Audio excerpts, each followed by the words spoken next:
بسم اللہ الرحمن الرحیم۔ السلام علیکم ناظرین، ہم آج بات کر رہے ہیں کرمنل کیسز کی منتقلی کے حوالے سے۔ ناظرین اکرام، از روئے قانون فوجداری مقدمات ان مجاز فوجداری عدالتوں میں دائر ہوتے ہیں جن کی حدود و اختیارات سماعت میں جو ہے وہ جرم سرزد ہوا ہوتا ہے۔ جس علاقے کی حدود میں جرم سرزد ہوتا ہے وہاں پر جو ہے یہ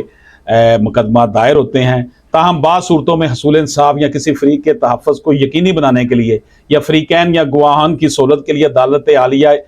اور اسی طرح صوبائی حکومت کو اختیار دیا گیا کہ وہ مطلوبہ شرائط پوری ہونے کی صورت میں فوجداری مقدمہ کسی اور عدالت کو منتقل کرنے کے احکامات صادر کرے۔ ہائی کورٹ کو اختیار منتقلی حاصل ہے جب کوئی شخص کسی فوجداری یعنی کرمنل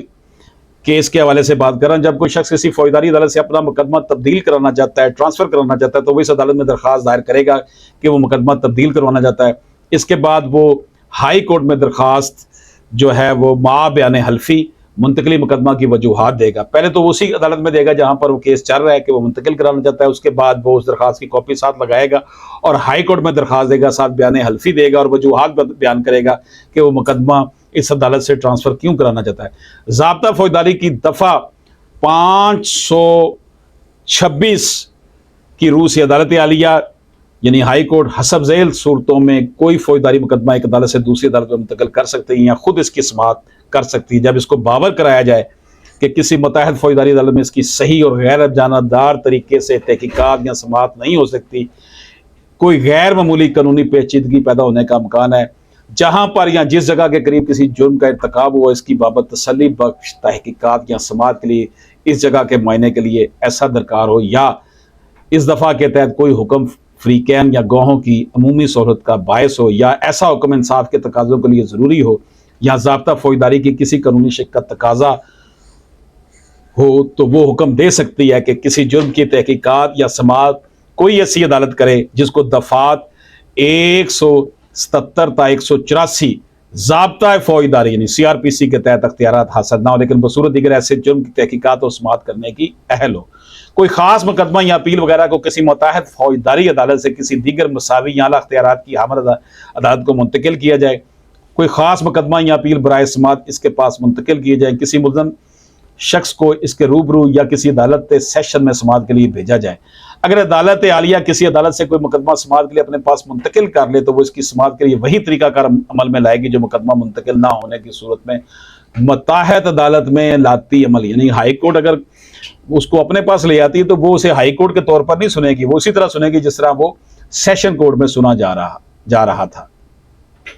عدالت عالیہ کسی متحد عدالت کی رپورٹ پر یا کسی متعلقہ فریق کی درخواست پر یا از خود کارروائی عمل میں لا سکتی ہے۔ اس دفعہ کے تحت حاصل اختیارات کو عمل میں لانے کے لیے دی گئی ہر ایسی درخواست بذریعہ تحریک دی جائے گی جس کی تائید سوائے اس کے درخواست دہندہ ایڈوکیٹ جنرل ہو بیان حلفی یا قرار صالحہ سے کی جائے گی۔ دفعہ اعضاء کے تحت درخواست دینے والے ملزم کو عدالت عالیہ یہ ہدایت کرنے کی مجاز ہوگی کہ وہ ایک متعلقہ ماہ یا بلا ضمانت ان شرائط کا داخل کرے کہ اگر اسے حکم دیا جائے تو وہ اتنی رقم ادا کرے گا جو کہ عدالت عالیہ زیر دفعہ حاضہ معاوضہ کے طور پر اس شخص کو ادا کرے جو درخواست کی مخالفت کر رہا ہے۔ ایسی درخواست دینے والا ہر ملزم شخص سرکاری وکیل کو درخواست کے متعلق مع ان وجوہات کے جن پر یہ دی گئی تحریر نوٹس دے گا اور درخواست کے استحقاق کے متعلق اس وقت تک کوئی حکم نہ دیا جائے گا جب تک کہ ایسے نوٹس دینے اور درخواست کی سماعت کے لیے کم از کم 24 گھنٹے نہ گزرے ہوں۔ دفعہ اعضاء کے تحت تفویض شدہ اختیارات کو روبہ عمل لانے سے متعلق درخواست خارج کرنے کی صورت میں اگر عدالت عالیہ کی رائے ہو کہ درخواست فضول اور اظہار احسان تھی تو وہ درخواست گزار کو حکم دے سکتی ہے کہ معاوضہ کے طور پر اس شخص کو جس نے درخواست کی مخالفت کی اتنی رقم